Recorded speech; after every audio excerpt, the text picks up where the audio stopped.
अस्सलाम वालेकुम। शुरू अल्लाह के बबरकत नाम से जो बड़ा मेहरबान और नहायत रहम करने वाला है।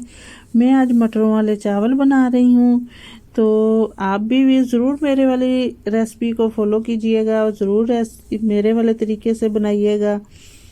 तो मैं आपको तरीका बताऊंगी कि कितना पानी बाकी रह जाए तो आपने चावलों को दम पे लगाना है, तो फिर इस तरह के खिले खिले चावल बनेंगे और देखने वाले भी खुश हो जाएंगे, इतने खुशनुमा। और अल्हम्दुलिल्लाह आप भी ज़रूर ट्राई कीजिएगा और मेरी वीडियो को लाइक और शेयर कर दीजिएगा। अल्लाह ताला आपको बहुत खुश रखे, बहुत रिज़्क़ दौलत दे, आपको अल्लाह ताला बहुत इज़्ज़त दे। आप मेरी वाले तरीके को लाज़मी फ़ॉलो कीजिएगा और मुझे बताना कमेंट करके, और ट्राई करके बना के भी देखना।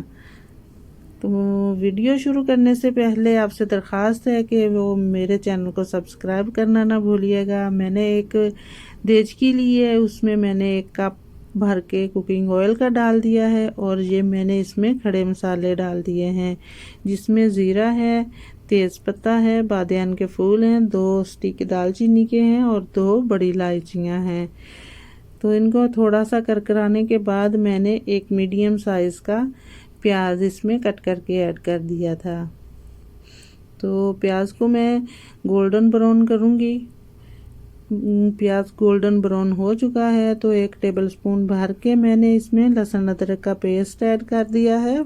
उसको मिक्स करने के बाद मैंने एक इसमें बड़े साइज़ का टमाटर कट करके ऐड कर दिया है और ये मैंने इसमें गोल मिर्चें ऐड की हैं, रेड वाली, जो बहुत ही खूबसूरती में इजाफा जिससे होता है और जायका भी बहुत मज़े का लगता है। तो मैंने इसमें भर के बड़ा टेबलस्पून डाला है नमक का और इसमें डाली है आधा टेबलस्पून काली मिर्ची का। तो ये सब्ज़ मिर्चें ऐड कर दी हैं। अब इसमें मैं डाल रही हूँ मटर, तकरीबन आधा किलो के बराबर मटर हैं, जिनको अच्छे तरीके से भूनना है। मटर आपने सबसे ज़्यादा भूनने हैं क्योंकि इसमें थोड़ा सा कच्चापन होता है।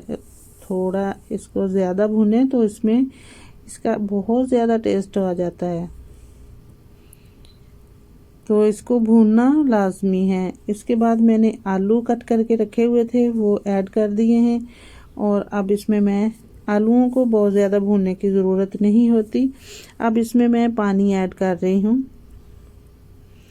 पानी आपने उतना ऐड करना है जितने आपके चावल हैं। अगर आपके चावल 1 प्याले के बराबर हैं तो आपने 2 प्याले उसमें पानी के ऐड करने हैं, और अगर आपके 2 प्याले हैं तो अपने पानी को 4 यानी कि 4 प्याले पानी के ऐड करने हैं। पानी मेरा पकने लग गया है तो इसमें मैं डाल देती हूँ अभी चावल जो मैंने 20 मिनट पहले भिगो के रखे हुए थे पानी में। भिगोने 20 मिनट, कम से कम आप 20 मिनट लाजमी भिगोइएगा, जिससे ये खिले खिले भी होते हैं और ये साइज़ में भी इसके ये लंबे लंबे होते हैं और ख़ूबसूरत भी लगते हैं। तो 20 मिनट तो लाजमी भिगोना चावलों को, और हो सके तो आधा घंटा भी भिगो लें। और इसको बहुत ज़्यादा चमचा नहीं इसमें चलाना, बहुत ज़्यादा इसमें चमचा चलाएंगे तो चावल टूटने का डर होता है।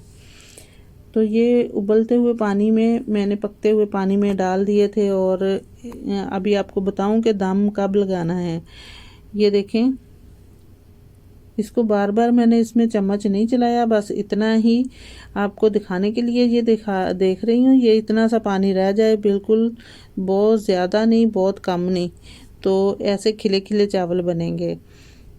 बिल्कुल इतना सा है। मैंने इसमें कुछ नहीं, कुछ अखबार नहीं रखी, कुछ इसमें पोना वगैरह कोई कपड़ा नहीं रखा। तो इसको ऐसे ही मैंने 7 मिनट तक दम पे लगा के छोड़ दिया था।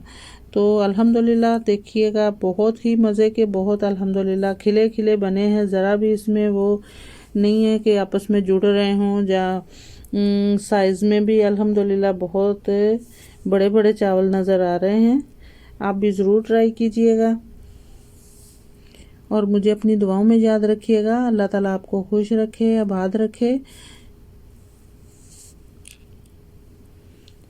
चावलों को आपने 20 मिनट लाजमी भिगोना है पकाने से पहले।